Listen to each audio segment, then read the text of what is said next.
un placer verte. ¿Cómo te va? Gracias, Gracias Luis. por venir. No, un placer enorme. Tengo que presentarte formalmente como precandidato a presidente de la Nación. Así es. ¿Por qué? Por mis hijos. Porque cuando hace poquito tiempo atrás, 2 años y medio apenas, nació Romita, que es mi última hija, vi que no iba a poder crecer en las mismas condiciones que los más grandes. Uno tiene 30, una tiene 27, una tiene 12, apenas 12. Y la asimetría y la diferencia de vida que tienen entre una y otra es abismal.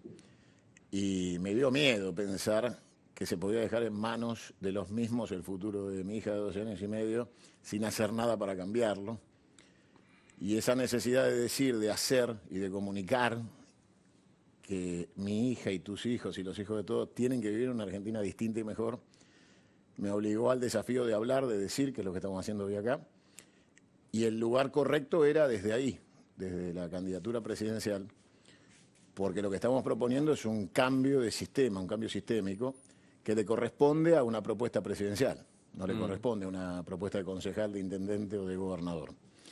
Así que nos subimos a este desafío y lo estamos haciendo en esos términos, sembrando, esperando que la gente despierte, que haya un estado de conciencia colectivo de que, como decía Einstein, no se puede caminar el mismo camino sin llegar al mismo resultado. Ahora digo, desde el punto de vista ideológico, ¿te definís como peronista? Sí, claro. ¿Qué es el peronista? Te lo está preguntando un gorila. Sí, Nada, me digo gorila para aflojar con el tema este. Digo, ¿qué es ser peronista hoy 2023?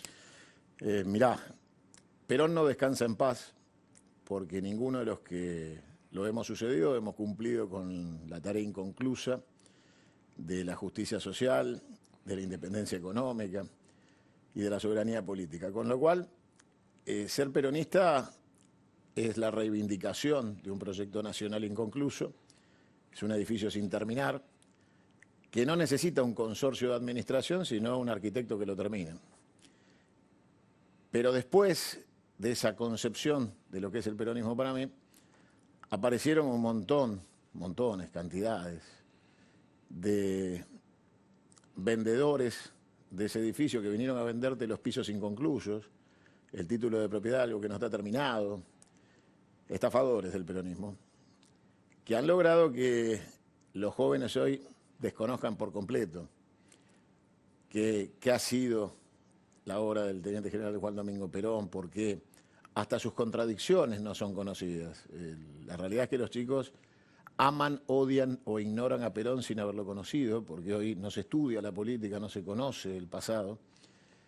Y ese desafío de ser peronista en el siglo XXI es hacer que Perón descanse en paz, igual que puede pasar en Francia con De Gaulle. De Gaulle un día dijo, voy a devolverle la libertad a Francia, voy a recuperar París y veremos cómo se termina la ocupación nazi, y lo logró. Volvió y lo logró. Descansa en paz, su promesa está cumplida. Perón sigue en el inconsciente colectivo porque no está cumplida su obra. Perón está muerto, pero no está muerta la deuda que hemos tenido los que vinimos atrás, que hemos incumplido lo que prometimos hacer, que era dejar descansar a Perón en paz. Yo digo hoy, soberanía política, independencia económica, y me faltó la tercera. ¿Está representado por qué cosa? A ver, vamos por descarte. ¿El kirchnerismo es peronismo? No, nunca lo fue. No. El kirchnerismo es un espacio de progresismo que hoy tiene candidato, ¿no? Que es Grabois.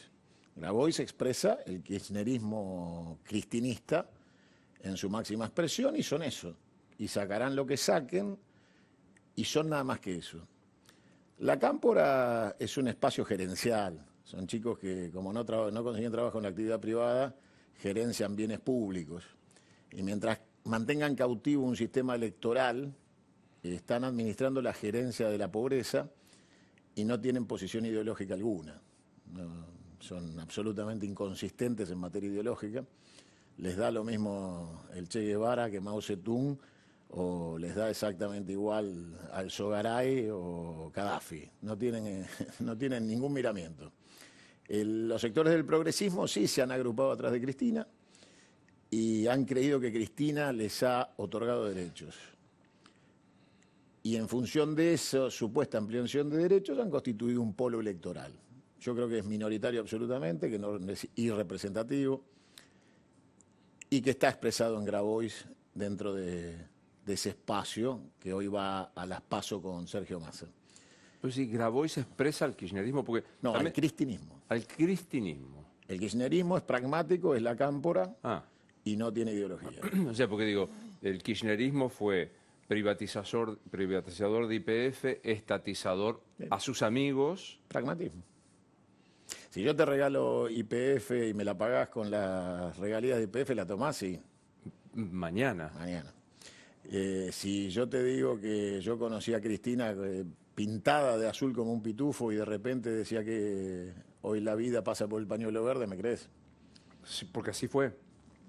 Entonces, lo que denota claramente que su tránsito en el tiempo no tiene coherencia ideológica, porque los que tenemos coherencia ideológica sabemos perder. Uno pierde con sus ideas, no las cambia para ganar. Ganar no es un objetivo, sino un instrumento. Y si te toca perder, perdés con tus ideas, no las mutás en función del poder. Esta idea de que el poder es algo que hay que obtener por el poder en sí mismo y no como herramienta, eso es Cristina. Cristina es la voracidad del poder. Ni más ni menos, y por eso se ha corrompido profundamente. Dicen por ahí que el poder corrompe y el poder absoluto corrompe absolutamente. Y Cristina tuvo poder absoluto. Cuando vos te encontrás con algún militante, siempre digo la misma expresión, de buena leche, un militante no rentado, un militante que cree y dice Cristina no robó, ¿qué decís? ¿Qué le podría decir? A esta altura yo trataría de explicarle otras cosas de Cristina, porque si a la luz de esa persona Cristina no robó, yo no voy a poder convencerla de lo contrario, aunque les traiga el botín en un baúl de piratas y no me van a creer que lo robó. Entonces le diría cosas más profundas. Por ejemplo, si han votado a Cristina para que después de decir extensamente en muchos discursos no hay que volver al fondo, arreglado con el fondo. Después de defender posiciones pro-chinas, termine sentada con una generala de 4 estrellas en su despacho y sacándose una foto propiciando un acuerdo con los Estados Unidos, le diría, miren, son tantas las contradicciones que es imposible votarla, porque no sabés a quién votás. Cristina es absolutamente imposible de definir en términos de identidad. Y entonces la pregunta es, ¿por qué la votarías y para qué? ¿Cuál es el objetivo? Te pueden contestar porque me dio la jubilación como ama de casa. La voto porque mi hijo consiguió un trabajo en el Estado que le dio la cámpora, o porque me dieron 2 pensiones. Entonces, claramente son paliativos en la relación electoral. O sea, tenés un problema, yo te lo soluciono, Luis, pero acordate que te lo di yo. Bueno, finalmente lo hiciste con dinero del Estado. O sea que de última la pensión, la jubilación o los planes que te llegaron, no te los dio Cristina, te los dimos todos con nuestros impuestos. O sea, está administrando los impuestos. La nuestra. Entonces yo le diría a esa persona, Cristina no robó, bueno, dejá que eso lo arregle la justicia. ¿Por qué crees que Cristina te dio algo si lo que te llega es de todo lo que aportamos? O sea, ¿cuál es el concepto de que te lo dio Cristina? ¿No? O sea, en la Argentina hay una confusión. Viste que es inmoral ver gestión y el intendente, gestión y el gobernador. Siempre. Entonces, a ver, o yo tengo un concepto muy elemental, primario y básico que dice que las obras públicas son del Estado y no del intendente que la hace, si es que es obra delegada. Porque muchas veces hace el Estado Nacional una obra y la factura el intendente, el gobernador. Hemos asistido a escenas raras el otro día con la inauguración del gasoducto innecesarias. Y entonces uno dice, bueno, a ver, Facundo Cabral dijo una vez en un show que tuve la suerte de ver, en una de sus largas charlas previas a las canciones, que había un señor feudal que estaba en un acto con toda su corte frente a un pueblo y todos se reían menos uno. Y entonces el monarca lo hizo subir al escenario, le dijo, tráiganlo. Y uno de los cortesanos le dice, ¿no se da cuenta que el señor está regalando tierras? ¿Usted por qué está mal y por qué no se sonríe como los demás. Insiste una o dos veces y le dice, ¿no entendió que le está regalando la tierra? Y este señor, adusto y serio, le contestó, ¿regala o devuelve? Entonces, la clase política quiere cobrarte lo que te pertenece.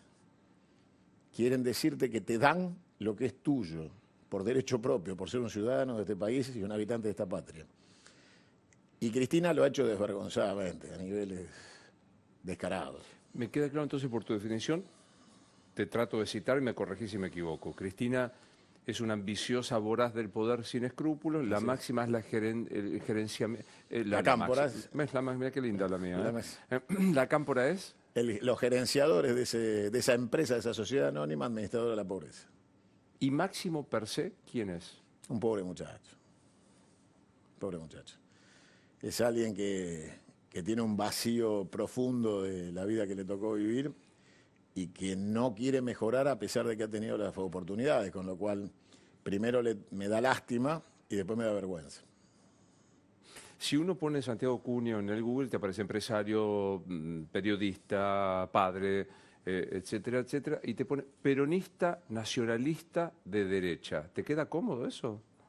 Nacionalista soy, peronista soy. No creo en la definición tradicional de la derecha y la izquierda, porque soy confederado y la definición de derecha y izquierda tiene más que ver con las repúblicas. Y yo tengo una posición confederada, con lo cual, a pesar del esfuerzo que hacen por tratar de ubicarme en alguna posición, no la van a poder definir. Contale que es confederado para el que no sigue. Yo llegué a la conclusión de que el problema de los argentinos es sistémico y que ese sistema que nos encorseta y nos impide crecer es la república, el orden republicano, conocido por su división de poderes, básicamente. Y yo apelo a los argentinos a que salgamos de la república por la vía de una reforma a la Constitución y vayamos a un sistema confederal.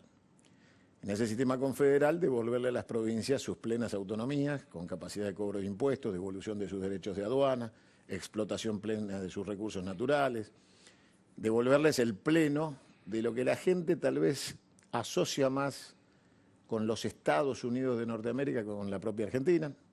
Si bien la Constitución Nacional dice en el preámbulo que esta Constitución se basa en los pactos preexistentes, y los pactos preexistentes son los que tenían las provincias, que son previas a la nación y a la Constitución. Nosotros decimos que el mejor modelo para la Argentina es volver a esos estados independientes, con pactos preexistentes y existentes, que sería la Constitución nueva, que le devuelven el poder a las provincias, entre otras cosas, de elegir al presidente por la vía de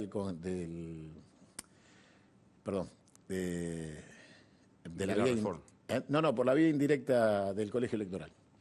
O sea, terminar con este sistema de votación directa de doble vuelta, que es perverso porque nos entrega el poder a los bonaerenses y a los porteños de una manera absolutamente asimétrica y antifederal, porque si vos sumás el total de las mesas que va a tener la provincia de Buenos Aires en esta elección, llegan a las 39.000 de las 101.000 en todo el país. Con lo cual vos con las provincias núcleo del centro de la Argentina definís un presidente absolutamente abstraído de lo que haga el resto de la Argentina. 4 distritos definen un presidente si se ponen de acuerdo en contra de la voluntad de todo el resto de los distritos. Con lo cual nosotros queremos devolverle a las provincias ese poder y en ese esquema no hay derechas e izquierdas. O sea, el modelo de definición argentina, particularmente de derechas e izquierdas, que hoy está terriblemente confuso. Mirá, yo estoy en contra de la Agenda 2030, tengo una definición en contra de lo que es el planteo de esa agenda, pero soy absolutamente tolerante, soy absolutamente abierto. Entonces vos decís, ¿por qué tengo que estar definiéndome acorde a agendas que no son las mías? O sea, esa no es mi agenda. ¿Por qué tengo que definirme en virtud de la agenda que me propone otro y no la que propongo yo? Entonces, cuando vos le decís a la sociedad argentina, la más clásica, yo soy católico y la mayoría de los argentinos todavía lo son, pero cuando el Papa habla, en la Argentina se lo cuestiona. Entonces vos decís, a ver, ¿tenemos una relación dogmática con la Iglesia? ¿Sí o no? ¿Sos creyente? ¿Sí o no? Sí, no es un club de amigos que para la pileta sí, para la cancha de básquet no. Y aparte, eso el argentino lo hace en todo sentido, en el fútbol, en la religión, en la política. Es como hacer una ensalada rusa con pedazos de lo que te gusta y definirte entonces, yo soy esta ensalada rusa, típico del argentino. Y después desde ahí te dice, vos sos de derecha. Y la pregunta es, perdón, yo no puedo tener mi ensalada rusa. O sea, vos armás la tuya, pero yo soy de derecha. O el otro es de izquierda. La realidad es que yo creo que hay un montón de cosas buenas para tomar de distintas propuestas, denominadas de izquierdas o de derechas, que dentro del sistema confederado necesitan ser absorbidas porque han sido exitosas y otras necesitan ser descartadas porque han sido absolutamente nefastas para la Pero vos Argentina. dijiste, soy nacionalista, Sí, de claro. vuelta. ¿Qué es ser nacionalista? Mirá, es lo mismo que le pasa al habitante, al ciudadano de Israel con su patria, al francés con la suya, al americano con la suya y al argentino con la nuestra. La concepción de la existencia del Estado-Nación como continente del estado de felicidad colectivo de los argentinos, para mí es indivisible de la acción política. Yo me crié en una patria que me permitió desarrollarme, que me dio la posibilidad de tener educación pública, que me dio la posibilidad de sentir el orgullo de ser argentino, la ciencia y la tecnología, nuestras Fuerzas Armadas, nuestras Fuerzas de Seguridad. Era un país con un montón de cosas que mejorar, pero un montón de cosas buenas que hemos ido perdiendo. Y el resto las ha ido conservando en vez de perdiendo. O sea, seguramente vos no le preguntarías a un ciudadano de Israel qué es ser patriota porque ellos lo expresan todos los días. Totalmente. Me lo preguntás a mí porque en la Argentina es raro que alguien diga soy patriota, soy nacionalista. Y está exactamente al revés. Vos deberías preguntarte por qué el resto no lo dice. Patriota debería ser todo candidato a presidente, ¿no? O sea, Sergio Massa debería decir yo soy patriota. Soy ¿Es nacional. patriota él? Bueno, a ver, estaríamos en un problema grande si no lo fuera, es el ministro de Economía y está negociando con nuestros acreedores. Estaríamos realmente para preocuparse si no lo fuera. Yo reconozco que Sergio Massa evitó una crisis institucional hace 8 meses que nos hubiera puesto en la Asamblea Legislativa.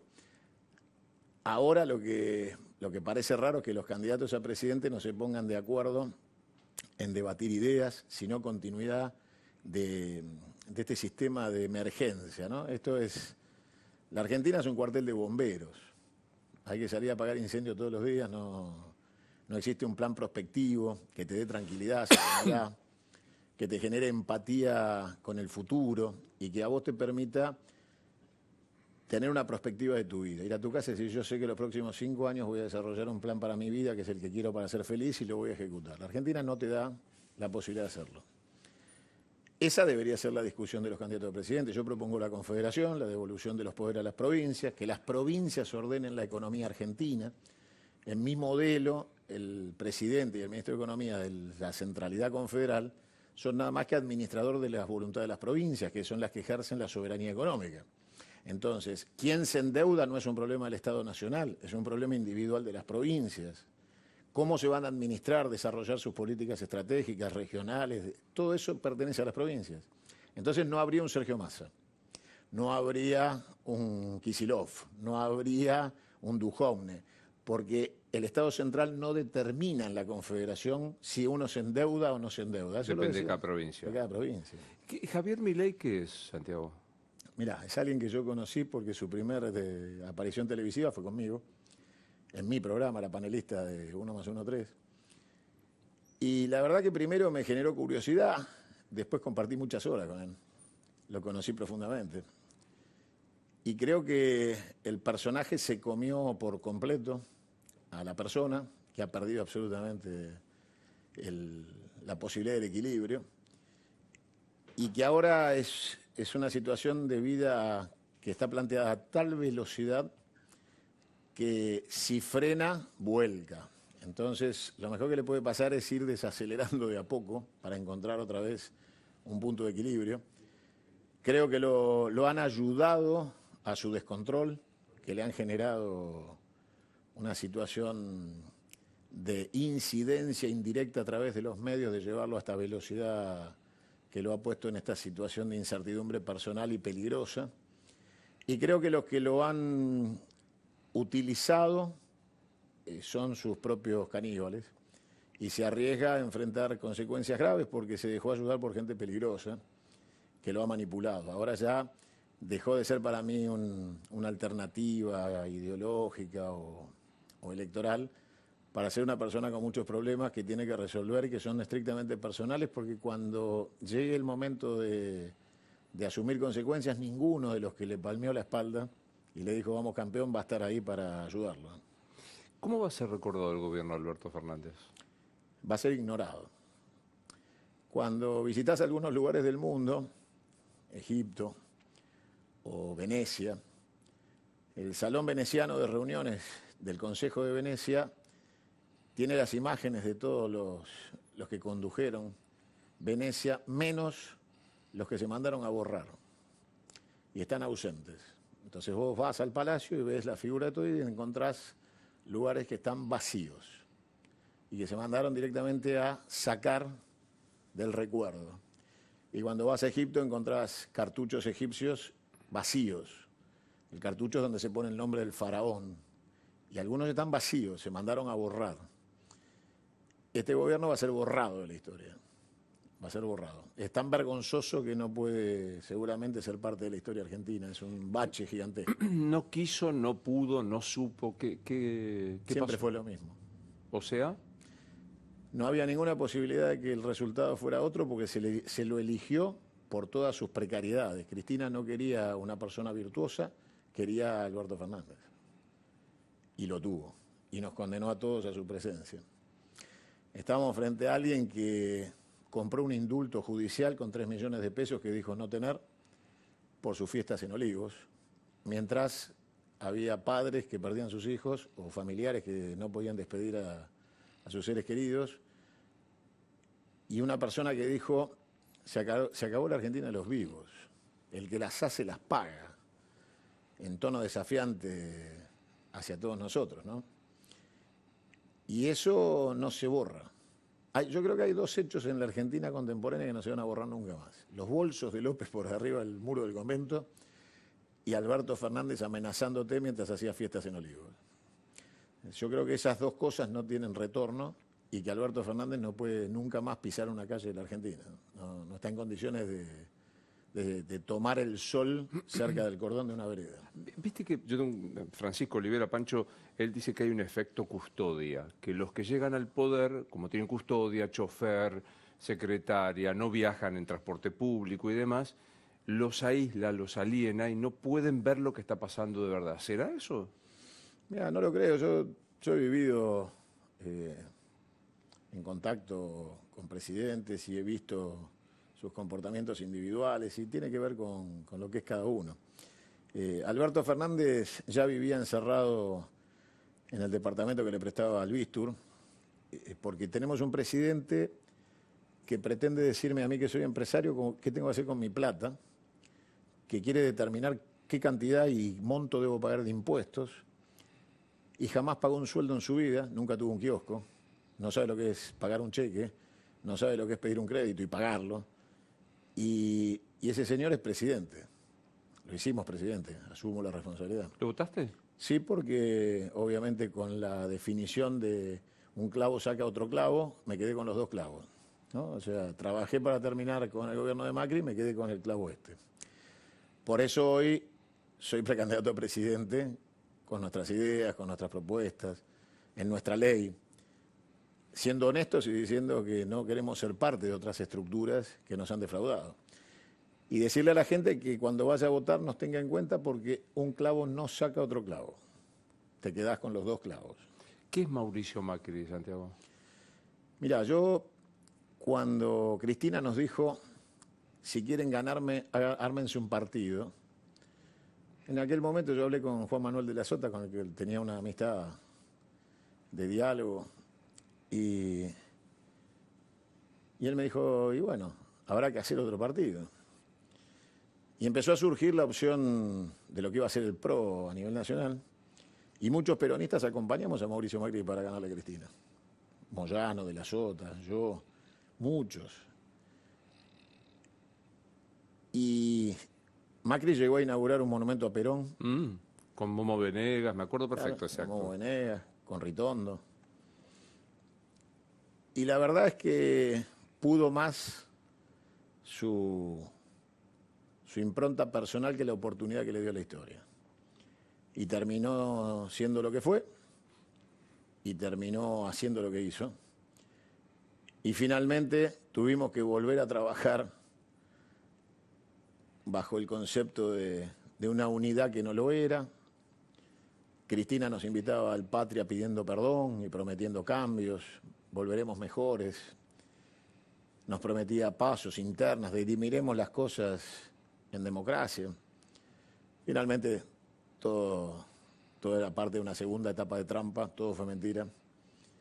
Un día anunció un candidato a dedo con un video de 3 minutos, hizo lo mismo con el candidato a gobernador y terminó con cualquier posibilidad de volver a creerle alguna vez una sola palabra de las que dijera, porque había vuelto a deshonrar la confianza.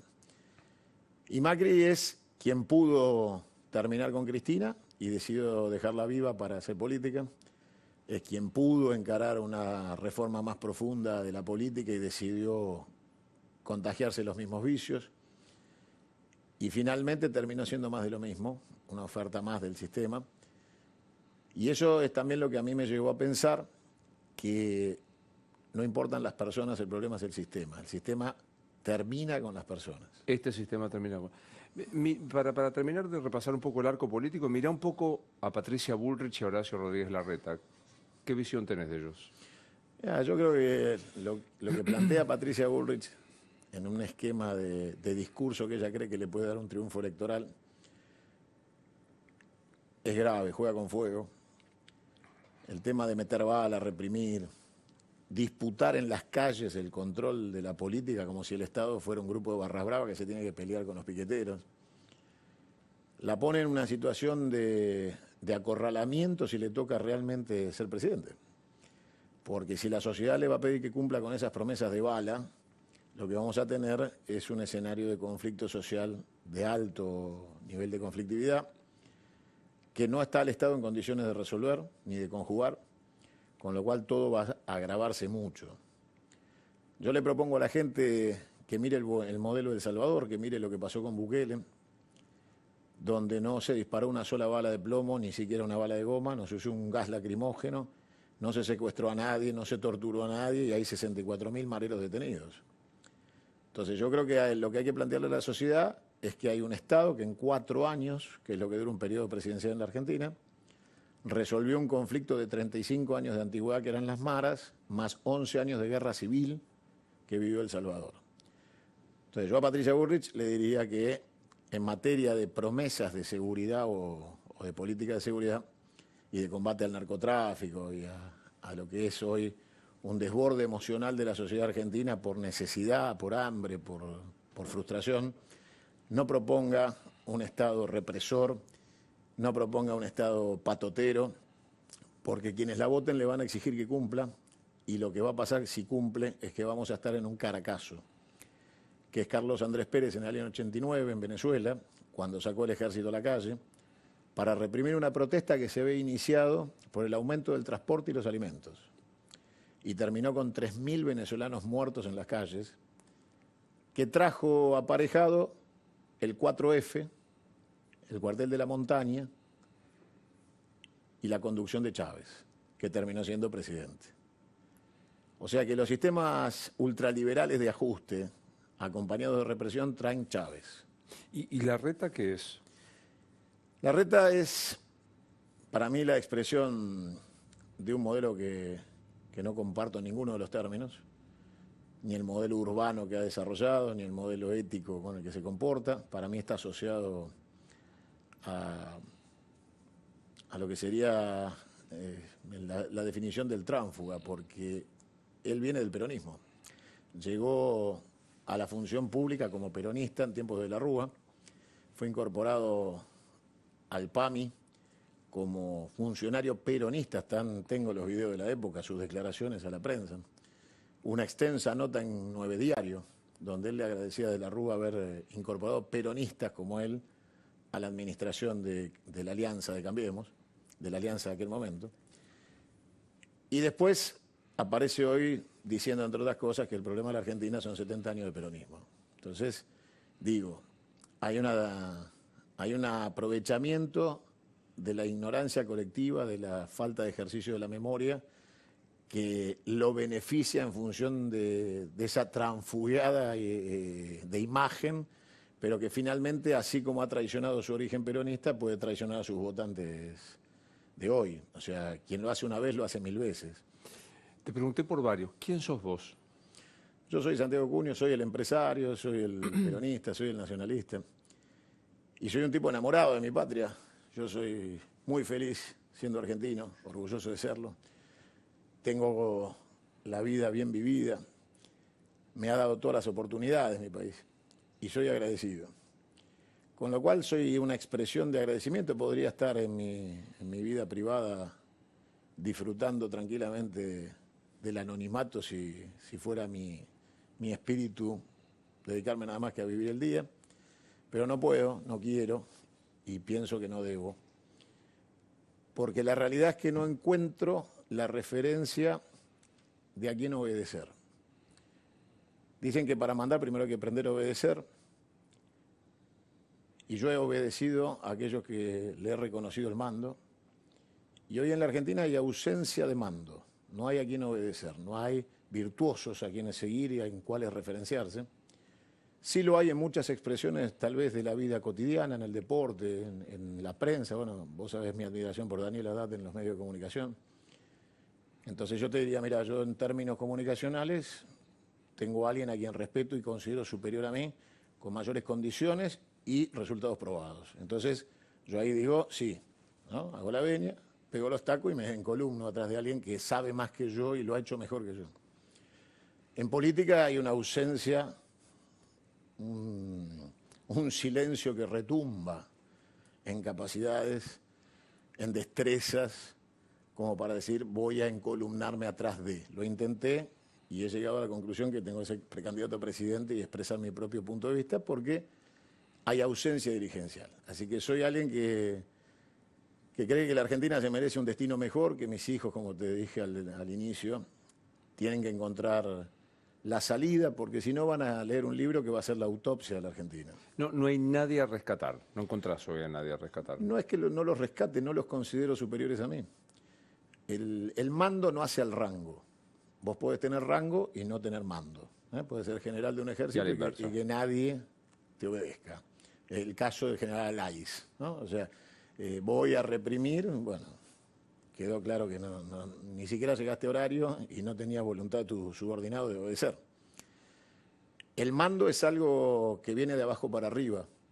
El que manda es empoderado por sus subordinados porque le reconocen la capacidad de mando y lo obedecen, creen en él y lo siguen. En la Argentina yo creo que no soy el único que no cree en las capacidades de mando de aquellos que se proponen para conducir el país y por eso tenemos que dar un paso adelante, los que creemos que lo podemos hacer también, y proponerle a la sociedad una reconstrucción de la Argentina. ¿Por qué también se te considera el niño terrible de los medios de comunicación? Niño a esta altura. Pero digo, el afán terrible de los medios, te fuiste de un canal, armaste tu canal, digamos, te gustaba putear en cámara. Sí, pero, a ver, vos sabés que yo he pasado por los medios con éxito.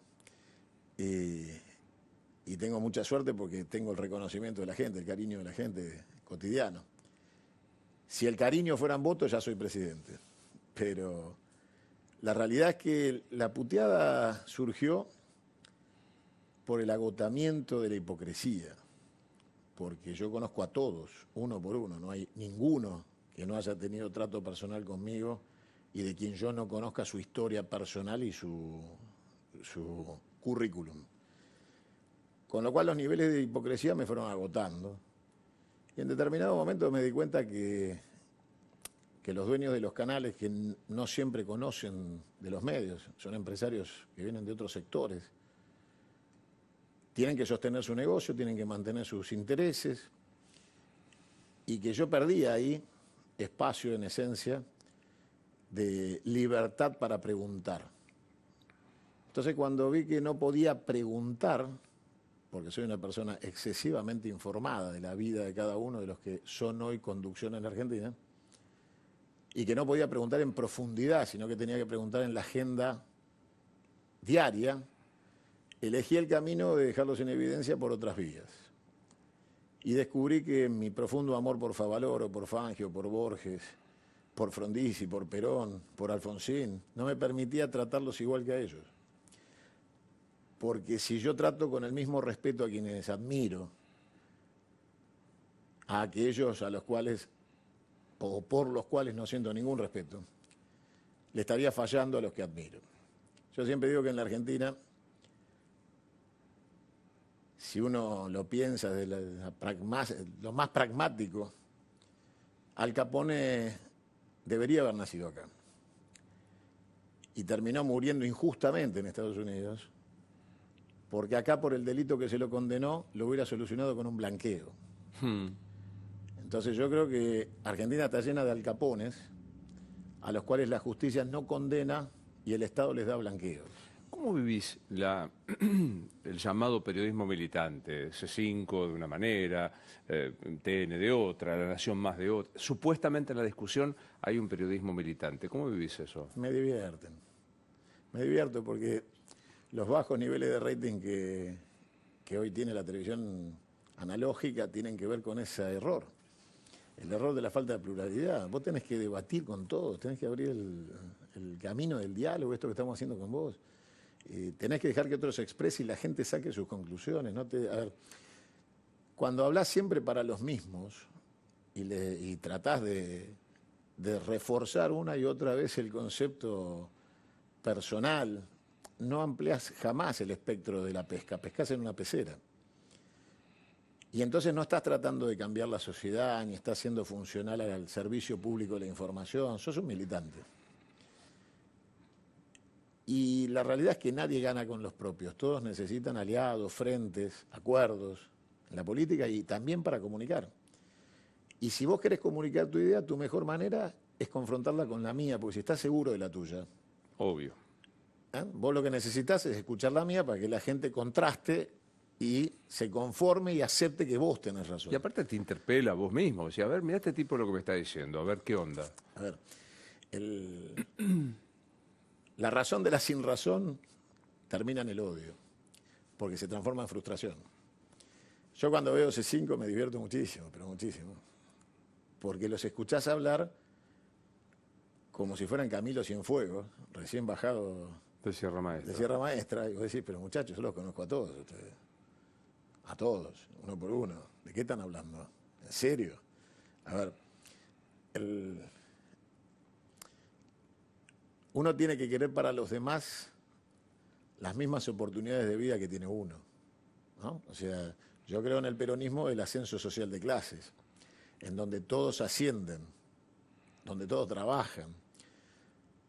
Frases muy duras de Perón como existe una sola clase de hombre, el que trabaja, punto. No había punto y coma, o sea, punto. Y de repente escuchar a algunos que hacen apología del peronismo de los planes sociales, entonces vos decís, muchachos, Perón dijo punto, no agregó. Y aparte digo, Perón mismo tenía un respeto por el emprendedor, por el empresario, por el capitalismo y demás, ¿no? O sea... A ver, no sé si alguna vez se pusieron a pensar qué opinaría Perón de ellos. O sea, si realmente aquellos que no nombran se interpelaron a sí mismos en cuál sería la opinión de Perón sobre esos muchachos. Bueno, pero viste que ustedes los peronistas dicen, si Evita viviera... Si Perón viviera, ¿sería kirchnerista? No, seguro que no. Te puedo asegurar que no. A ver, Perón sí era de derecha. O sea, así como yo te digo, no soy calificable entre derechas e izquierdas, porque quiero volver a un sistema confederal, Perón gobernó en la República. Y su posición era de derecha. Perón vino profundamente imbuido del modelo corporativo de Mussolini, construyó en su tiempo y en su época un modelo que expandió los derechos y pudo instaurar los derechos de los trabajadores dentro del formato de un país que venía de épocas terribles, de una oligarquía concentrada, de ricos muy ricos y pobres muy pobres. Pero Perón lo hizo desde esa posición ideológica que nunca cambió. Por eso Perón echa a montoneros de Plaza de Mayo, por eso Perón habla de aniquilar a la subversión. Y yo cuando escucho a algunos que se dicen peronistas y no asumen esto, como lo asumo yo, como parte de mi acervo cultural, histórico y político, porque yo soy parte de ese Perón. Obviamente en el siglo XXI soy otro peronismo y tengo mi propia propuesta. Perón se asomó al balcón de la Plaza de Mayo y dijo: mi único heredero es el pueblo, con lo cual todos los que estaban a los costados fueron desheredados en público. Entonces, a mí me daría mucha vergüenza haber sido ministro de Perón y que Perón diga: ninguno de estos. De acá de la gente surgirá el que venga. Con lo cual Perón sentía profundo desprecio por lo que iba a ser el pejotismo ochentista del 83 para adelante. Profundo desprecio. Por eso no los heredó. Por eso no dijo quién o quiénes. Sí dijo las organizaciones sindicales, contra el Montoneros, las organizaciones sindicales. No me equivoqué en el diagnóstico. Ahora, ¿dónde estaba el cristinismo kirchnerista cuando Perón los echó? Echados. Con lo cual, de ninguna manera podrían haber sido parte del sistema del peronismo. El kirchnerismo es una expresión moderna del bandorismo. Peronismo sin Perón. Matémoslo y heredemos su memoria. El recuerdo, claro. Cristina es una hipócrita interminable cada vez que nombra a Perón. Yo estaba en el microcine de la Quinta de Olivos, mirando un Boca River, con Carlos Menem sentado adelante y Cafiero al lado. Y en el entretiempo Antonio le dice: escúchame, fui a ver a fulano, mengano, sultano. Estoy juntando la plata para el monumento a Perón. Y vos podés creer que la única turra que me dijo: yo para ese viejo de mierda no pongo un peso, fue esta Cristina Kirchner. Bueno, esa es la anécdota de Cristina con respecto a Perón. ¿Qué son esos libros? Este es mi libro, mi último libro. Tengo 4 editados, te lo dejo. Y Democracia Confederal es la propuesta en escrito de nuestra plataforma, nuestra propuesta electoral, de cómo salir de la República e ir a un modelo confederal. Y fíjate si será transversal que quien... Estoy viendo eso, Claro. que el prólogo es de Giacomini. El epílogo. El epílogo, perdón. El epílogo es de Diego Giacomini, que es un gran amigo al que quiero mucho, y en el cual coincidimos en la diversidad ideológica, en la necesidad de una confederación. Entonces yo desde mi lugar y él desde el de él, estamos dispuestos a trabajar para instaurar una confederación. Y mirá lo que te traje. Esto es pragmatismo puro. A ver. Este es el maldito dólar. ¿Maldito? Sí, claro. Vos sabés que Israel tuvo una inflación mucho peor que la nuestra, Sí, claro. de la cual salió dándole valor a su moneda, no dolarizando. Y entre otras de los cambios, propuso que las escrituras públicas de las propiedades no fueran hechas por escribanos, sino por una institución estatal, y que vos tenés que cambiar el dinero en dólares por moneda local para poder hacer las transacciones. En Brasil está absolutamente prohibido. No existe, no entra en la cabeza un brasilero. Ahora, cuando vos decís hagamos lo mismo en la Argentina, te dicen fascista. Y vos decís, pero ¿por qué si vos en Brasil, si te vas a Brasil a vivir, lo haces? Si te vas a Israel, lo haces. ¿Por qué en Argentina no? Esto es lo que va a pasar en la Argentina dentro de poco. Es un billete de $1.000.000, que yo lo usé y vos lo usaste. ¿Qué es ley? ¿Ley 1888? Claro. No me acuerdo. ¿Sí? $1.000.000. Un billete de 1 millón, chicos. La Argentina tuvo un billete de 1 millón. Si la Argentina sigue la carrera nominativa del salario, o sea, la inflación subió, subime el salario, el billete de 1 millón lo vas a usar para ir al kiosco. Vas a ir a comprar chocolates con $1.000.000, como íbamos nosotros. Y la carrera fue, para llegar a 1 millón, pasamos por los 5.000 que no se animan a imprimir, porque no hay coraje para aceptar la situación. Pasamos por los 1.000 que usamos ahora, el billete marrón que usábamos Me cuando éramos acuerdo, chicos. perfecto. El de 500, ¿te lo acordás? Obvio. El de 10 pasó a ser moneda, igual que ahora. El de 50. Y después vino el austral. Y el austral, chicos, fue la primera moneda convertible en la Argentina, porque el austral valía más que el dólar. El dólar valía menos que el austral cuando Alfonsín lanza el plan austral.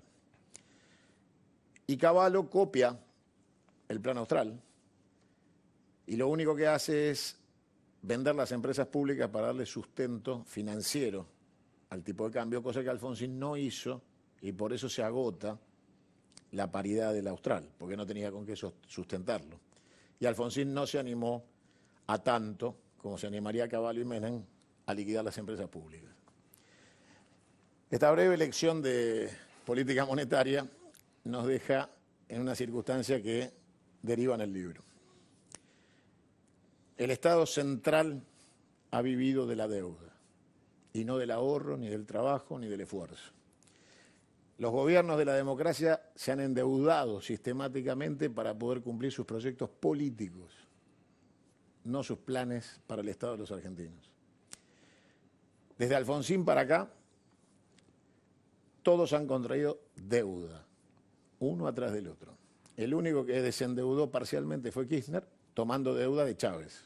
Desendeudó con la columna occidental norte-sur y se endeudó. Sí, al 3 o al 4 que prestaba el fondo para pagar al 13 o al 14 que pagaba. Cambio de prestamista. La realidad es que el modelo que nosotros proponemos es el modelo de acumulación. Es devolverle a las provincias la administración de sus recursos. Imagínate que Neuquén, que según la Constitución es dueño de sus recursos naturales del subsuelo, con vaca muerta debería ser un emirato árabe. Y hoy pide dinero al Estado central para pagar los sueldos. Vos tenés provincias con litio, que hoy deberían ser emiratos árabes, y son pobres, profundamente pobres, dentro de este sistema. Porque el sistema republicano absorbe la riqueza de las provincias y la administra desde la centralidad de Buenos Aires. Y cuando la centralidad de Buenos Aires tomó más deuda de la debida, ya no vuelve lo que tendría que volver por la coparticipación a las provincias. Vuelve cada vez menos, hay cada vez más pobres. Y la única solución, cada vez más empleos públicos. ¿Y eso qué trae? Monarcas, porque quien es gobernador administra la voluntad del destino de su pueblo a través del empleo público. Y por eso yo cuando escucho a algunos liberales hacer propuestas, nunca hablan de terminar con la coparticipación, porque no lo harían jamás. Hablan de achicar el Estado en el gasto político, pero no hablan de achicar la administración fraudulenta del dinero de la Argentina. Esto que te muestro, mira. Esto es el mapa de la coparticipación. ¿Lo conocías? No. Bueno. Dicen los artistas que el único chiste que se explica es el chiste malo. ¿Vos podrías entender este gráfico? No, a primera vista, imposible. Imposible. Y a segunda tampoco, y a tercera tampoco. Si nadie te propone modificar la coparticipación, todos te están mintiendo. Me da curiosidad, ¿qué es la piedra roja que tenés en el anillo? Esto es una piedra de Turquía, es la bandera turca. Es simplemente la media luna y la estrella. ¿Nos morimos y qué pasa? Nos morimos y dejamos todo lo que hayamos hecho acá para ser felices en el más allá. ¿Hay otra vida? Sí, claro. Pero vos sos católico. Sí, claro. ¿Qué te toca, paraíso, purgatorio o infierno? No soy yo el que juzga, soy el juzgado. ¿Qué te huele orejeando? No, mirá, lo que sí le diría a Dios hoy es no me arrepiento de nada, hacé lo que tengas que hacer. Volvería a hacer lo que hice. ¿Tenés enemigos? Sí, claro. ¿Quiénes? Aquellos que seguramente con mis ideas y mis propuestas se transforman en personas que perderían muchos privilegios y que perderían mucha capacidad de daño porque yo aspiro a sociabilizar el poder. Soy un candidato a presidente que en vez de decir denme la virome que yo me encargo de todo, digo démosle a los gobernadores lo que les corresponde y achiquemos el poder del presidente. Si yo te digo que como presidente el PAMI, el ANSES pasan a las provincias, no son caja del presidente, que el presidente le dice señores ustedes elijan el próximo presidente. Sería el presidente que está desregulando el poder, repartiéndolo, distribuyéndolo. El que diría a un empresario no hables conmigo, habla con el gobernador de la provincia donde tenés que hacer tu negocio. Yo no soy el gestor de los negocios, cada provincia gestiona sus negocios. Los Estados Unidos de Norteamérica se llaman Estados Unidos porque la que perdió la guerra de secesión era la Confederación. Entonces, para no poner Confederación, fueron y pusieron Unión de Estados, que es lo mismo. En los Estados Unidos, un Estado determina sobre la vida y la muerte, que es la pena de muerte. Imagínate el nivel de independencia que tienen uno de otro, que en uno están a favor pasa así, otro no. Y en otro no. Eso quiero yo para la Argentina. un conjunto de provincias y de estados unidos en el concepto de patria, y ese concepto de patria es el éxito. Lo que une es el éxito. Nadie se quiere secesionar de una patria poderosa, sana, creíble, nadie. En la Argentina tenemos un ex gobernador y actual legislador que propuso secesionar Mendoza, y es republicano, no es confederado. Con lo cual, no hay que tenerle miedo a la confederación une a los argentinos, no la separa, y cambiemos los gobernadores de hoy por los Güemes del ayer. Está claro. La mejor de las suertes. Gracias. Gracias por venir. Luis. Un placer enorme. ¿Sabías que el precio del oro nunca había estado tan alto? Es el momento de hacer valer tu oro, alhajas, relojes brillantes, monedas de oro, lingotes. ¿Dónde? En Joyería El Tasador. Joyería El Tasador, buena gente, expertos técnicos que tasan en el acto y pagan en efectivo. Joyería El Tasador, 0800-222-8273. 0800-222-8273. En la sucursal de Corrientes y Pueyrredón pagan el gramo de oro hasta 31.000 pesos. Joyería El Tasador. Toda una vida dedicados a las joyas. Pensá vender al mejor precio. Visitanos. Joyería El Tasador. Avenida Corrientes 2810, esquina Pueyrredón. Joyería El Tasador. Tu tasador, mi tasador.